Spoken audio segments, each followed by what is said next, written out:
7টার পরে সাজতে বসেছিলাম। প্রায় 1-1.5 ঘন্টা লেগেছে শুধু মেকআপ করতে। মেকআপ তো করে নিয়েছি, কিন্তু কি জামা পরবো সেটাই বুঝতে পারছি না। একটা গাউন পরেছি, সেটাও চেঞ্জ করেছি। 2-3টে ড্রেস চেঞ্জ করার পরে ফাইনালি এই জামাটা চুজ করতে পেরেছি। তারপর আমরা সবাই মিলে বার হয়ে গেছি এখন বিয়ে বাড়ি যাওয়ার জন্য। এই বিয়েতে মোটামুটি পুরো গ্রামটাকেই সাজানো হয়েছিল এরকম লাইট দিয়ে, আর এত সুন্দর লাগছিল চারিপাশটা। দেখো একবার। সব থেকে ভালো লেগেছে আমার যে জিনিসটা, এই যে রাত্রে রিসেপশনটা রেখেছে, সেটাই আমার সব থেকে বেশি ভালো লেগেছে। আর কমসে কম একটু তো গরমের হাত থেকে বাঁচতে পারলাম। জানি লোকের ভিড়ে গরমটা লাগবে, এটা স্বাভাবিক, তবে দিনের বেলার তুলনায় রাত্রের গরমটা একটু কম।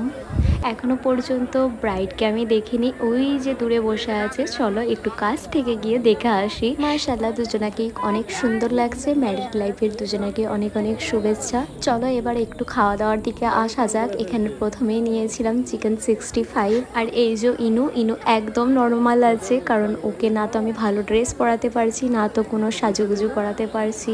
কেন জানি না, ও গরমের কারণে একদম ওকে ভালো লাগছে না হয়তো এইসব। নর্মালি একটা ড্রেস পরে নিয়ে ওকে চলে এসেছি। কিছুক্ষণ ঘোরার পরে আবার চলে এলাম লস্যি নিতে, কারণ এই যে গরমের মধ্যে এই ঠান্ডা জিনিসগুলোই বেশি ভালো লাগছে খেতে। স্টলে কিন্তু অনেক কিছুই রাখা ছিল, লস্যি, চিকেন 65, আইসক্রিম, পাপড়ি চাট, এছাড়াও ছিল পান। আমি সবকটাই ট্রাই করেছি, দুটো জিনিস ছেড়ে পাপড়ি চাট আর পানটাই শুধুমাত্র খাইনি। আর আজকের বেশিরভাগ ব্লগের ক্লিপগুলো আমি একটাও নিইনি, সব কিন্তু আমার ক্যামেরাম্যান নিয়েছে। সরি, ক্যামেরাম্যান সামনে আসতে চাইছে না, তাই জন্য ওর মুখটাও দেখাতে পারছি না। আর এই যে ইনুর পাপা ওকে ভাল্লুকের সামনে নিয়ে যাচ্ছিল, সামনে যেতে ইনু কান্না করে দিয়েছে। তারপরে আবারও নিলাম আইসক্রিম খেতে খেতে এই যে এই বেবিগুলোর ফটো তোলা হয়েছিল, আর আমরাও ফটো তুলছিলাম। স্টলে যা যা দিচ্ছিল মোটামুটি খাওয়া দাওয়া করেছি। আর অনেকক্ষণ দাঁড়িয়ে থাকার পরে পা ব্যথা করেছিল। প্যান্ডেলের সামনে একটা দাদাদের বাড়ি ছিল, সেই দাদাদের বাড়ি গিয়ে বেশ কিছুক্ষণ বসি।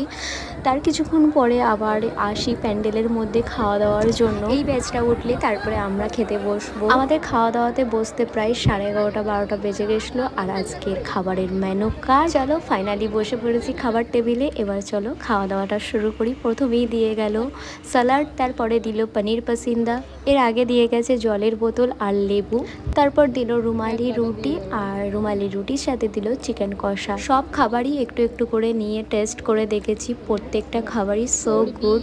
এবার দিয়ে গেল রাইস, আর এটা ছিল মাটন কষা। মাটন কষাটাও দারুণ হয়েছিল, আর মাটন খেতে আমার বেশ ভালোই লাগে। লাস্ট পাতে চাটনি, পাঁপড়, তারপরে দিয়ে গেল আরও 2 রকম মিষ্টি। তারপর আমাদের খাওয়া শেষ হলো। এখন যাচ্ছি বাড়ির পথে, কারণ অনেকটা রাত হয়ে গেছে। এই ছিল আজকে ওয়েডিং রিসেপশনের ছোট্ট মিনি ব্লগ। কেমন লাগলো অবশ্যই জানিও। আর যারা আমাকে নতুন দেখছো, এখনো ফলো করোনি, ফলো করে নিও। আসি তাহলে, আজ আবারও দেখা।